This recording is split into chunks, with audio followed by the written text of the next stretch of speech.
What's up, it's your boy NT Migs, back again with another video, and today we're going to be trying for the second year to start a series about the NRL in which I look over all the games happening in the round, briefly talk about what I think will happen, and give a score prediction. Now, the way this is going to work is we're going to try to do a point system, and the way the point system is going to work is that similar to the NRL point system, a win's worth 2 points, a draw's worth 1 point, a loss is worth nothing. Now, a loss would be if I don't get the outcome right. Say I say Parramatta are playing Penrith. I say Parramatta win, but then Penrith win. No points. If I say Parramatta win 22-20 against Penrith, and then they win 32-25, or I don't know, random scores, like I get the outcome right but the score wrong, I get 1 point. And if I get the outcome right and the score right, I get 2 points. Okay, so anyway, into this week's games, round one. To start off, we have Melbourne Storm against Brisbane Broncos at Amy Park. In terms of what I think about this game, it's hard to call because you haven't seen any of the NRL and you don't know what could happen, genuinely. But what I think is that Melbourne should have the advantage, being at home. But I feel they may be slightly more fragile defensively because Billy Slater is not a fullback for them no more. And on top of that, but they still have Craig Bellamy as coach. So I do think they will still be fairly strong defensively. Controlling the team on the surface looks like a problem because either you play Munster fullback and you have no halves period, or your best half is Cameron Munster, who's a 5'8", not a controlling halfback. You got Croft, who's alright, but he's still learning. You got Riley Jacks, who's in the same sort of thing. But then again, to counteract that, you have Cameron Smith playing at a hooker. So they should have a decent amount of control in terms of when they have the ball, being disciplined, what to do, having the experience to play around the park. So Melbourne will be a tough opponent, as always. Brisbane, well, they have kind of similar problem to Melbourne in the sense that control. They don't have a grab the game by the scruff of the neck, control the team, get through your sets halfback. They've got Milford as a 5'8", who's more a ball runner than a ball player. He's a pretty good ball player, but more a ball runner. And you have Cody Nikorima next to him, who should do a decent job.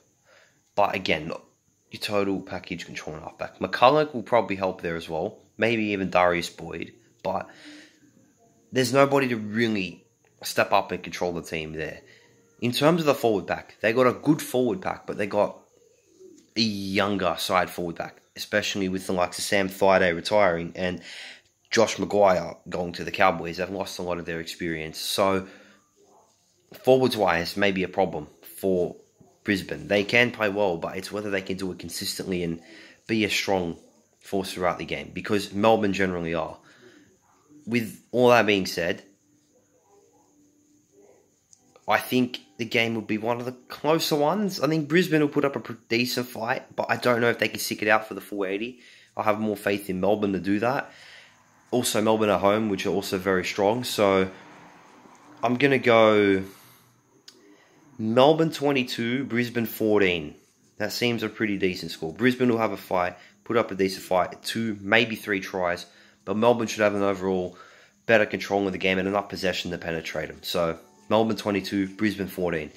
Alright, the next game we have is the Newcastle Knights versus the Cronulla Sharks. Now, this game is very interesting. Newcastle Knights are being hyped as one of the teams to look out for this year. They have made a bunch of signings. I can't even remember them all off the top of my head, actually. So I feel a little bit embarrassed by that.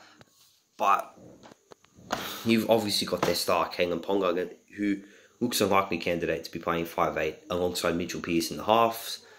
And overall, their team looks pretty good. They have a solid forward pack, they're solid at the back, and they got a good halves pairing. You got your young star in, like I said, with Ponga, and you got Pearce, who's the experienced guy to get you through the sets. So the halves seem to have the balance, and you're coming up against a Cronulla side who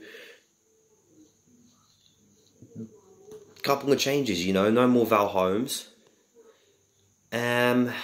What else is their thing? And they've got an aging pack, but still I would back their forward pack to do well. Their halves, Sean Johnson and Chad Townsend. I don't know if Townsend's a consistent grab the game by the scruff of the neck control halfback, although he can do that. And you've got Sean Johnson, who's a great ball player, a phenomenal ball runner. Again, not to scruff the neck and control, but his attack and danger is massive. I don't know if they'll be able to use their backs as well as they did last season, but could definitely be a threat, Cronulla. And I think it'll be a case of, it's going to be a close one to call. The Knights are at home, which gives them an advantage, but it's a team that has only been together for the preseason, whereas Cronulla, a lot of these players have been together for a few years, and I think that tried and trusted experience could get them over the line. And I'm going with a pretty close scoreline of Cronulla 18 to the Knights 14. I think that's a safe bet. 18-14? Yeah, I'm going to go 18-14.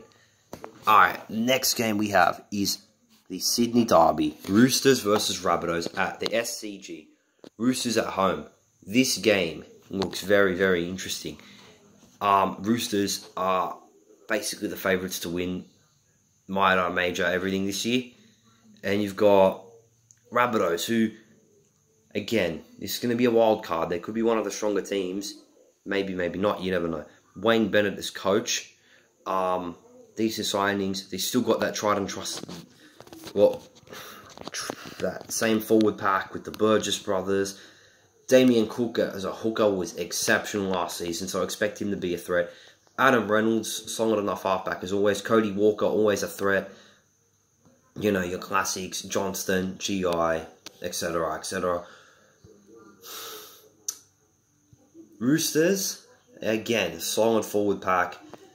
Very good at the back. I'm not really sure if they got Cronk anymore. I'm going to assume that he's not, but you still got Kiri in the halves, and I think that he's getting to the stage where he's good enough to be your star and your controlling player, and whoever they put in the halves next to him, I don't know if they got the complete balance in the halves, the Roosters, which is why I'm one doubt of them, but they look a solid team, and I think that they could do a job. I think after winning last year and having that experience, the players will be ready to step up and do it, and Boyd Cordner will be a good leader for them in the forwards. So I've got to go with the Roosters. I'm going to go with Roosters winning.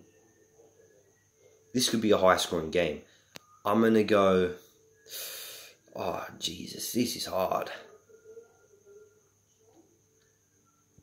34-26. It's a random one. It is a random one, but I feel like this would be a high-scoring game. Both teams got attack for days in them. Roosters defensively could be quite a challenge to break down to that level, but Rabbitohs got a lot coming at them. And it's going to be one of those games where it's tick for tack, and it's just like two knockout artist boxers trading blows all night. It'll be a fantastic match. So that's the Thursday and Friday games. Now, on Saturday, we've got the Warriors and the Bulldogs at Mount Smart. Looking at this, the Warriors don't have Sean Johnson, and big blow, but you still got the backs like RTS. You got Val. I think Val Holmes is going in there. I think that was a swap deal. I can't remember off the top of my head though. Decent enough forward pack. They still retained Isaac Luke. Him going to Parramatta didn't end up happening. With the Bulldogs, you got 2 or 3 good names, and the rest of the players you wouldn't even know if you were a Dogs fan. So, yeah. I don't know. This could be one of those games where it's a bit of a dud, but the Warriors at home can be a threat. So, I'm going to go and tip them to win 22 to 12 or 14. 22-14. Warriors to win.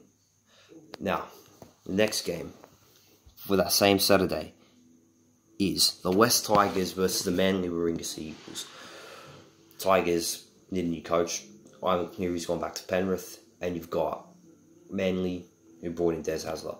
I think Manly will have more solidity in their forwards to fight under Hasler. Whether their attacking play will remain fluid and you get to see the likes of Cherry Evans doing his thing and Trebojevic coming in remains to be seen. Because at the Dogs, it was very clunky when he was there. Hence why they had Dean Payne last season. It's going to be a tough one to call.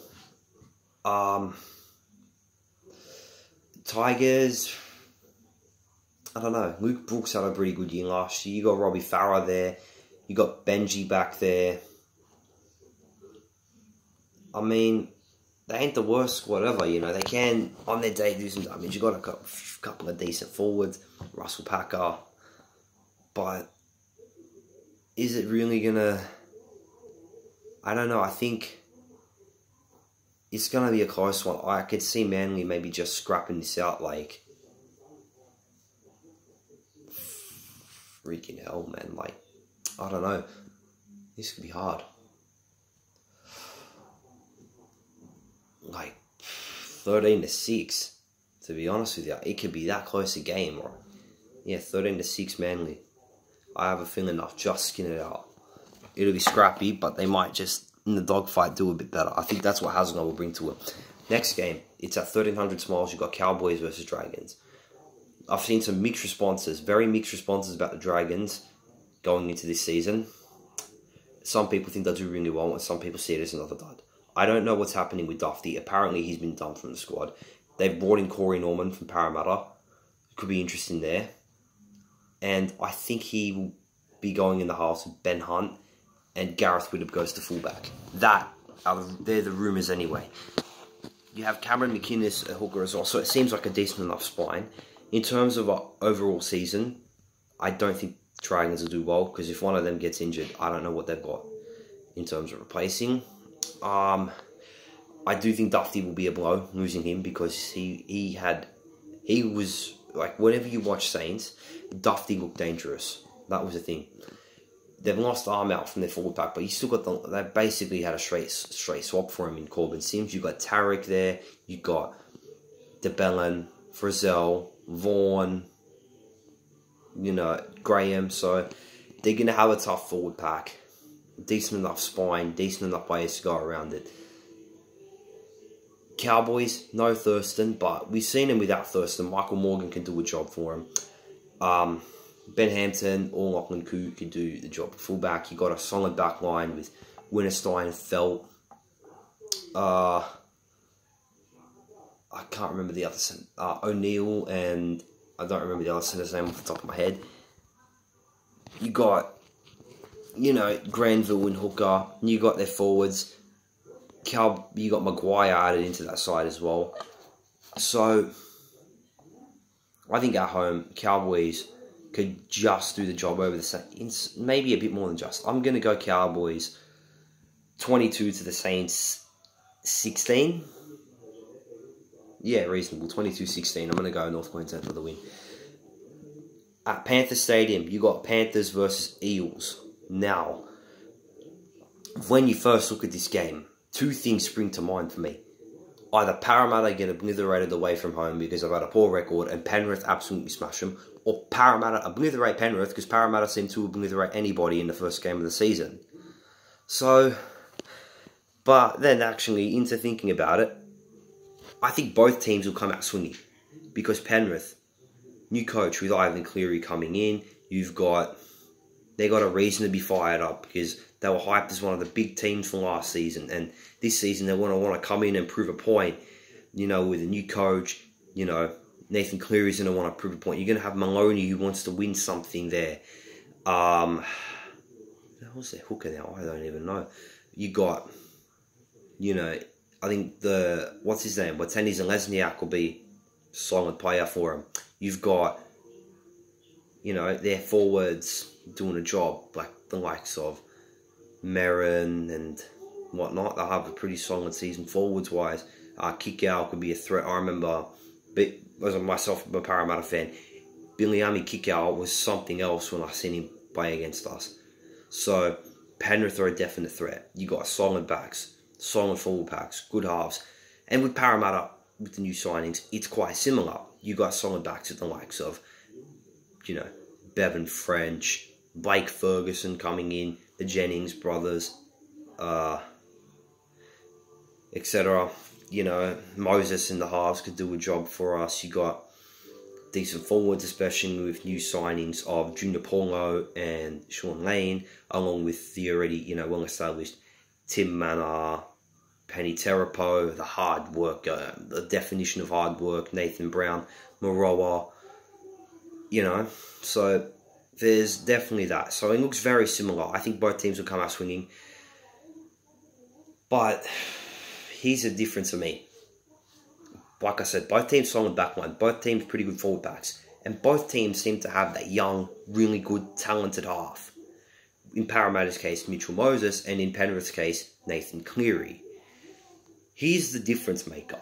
Here's a difference maker that puts Penrith ahead of Eels in terms of winning this match and could put Penrith in a very good position for winning the premiership, being one of those teams. James Maloney.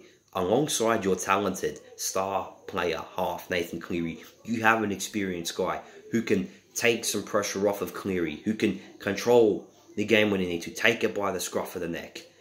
And if things ain't going for Cleary, he'll step in. And if you listen to any of Phil Gould's commentary, James Maloney has the memory of a goldfish. If he stuffs up once, he'll forget about it, go back in again, and just carry on. Maloney is reliable. He's gritty, tough, real good player overall.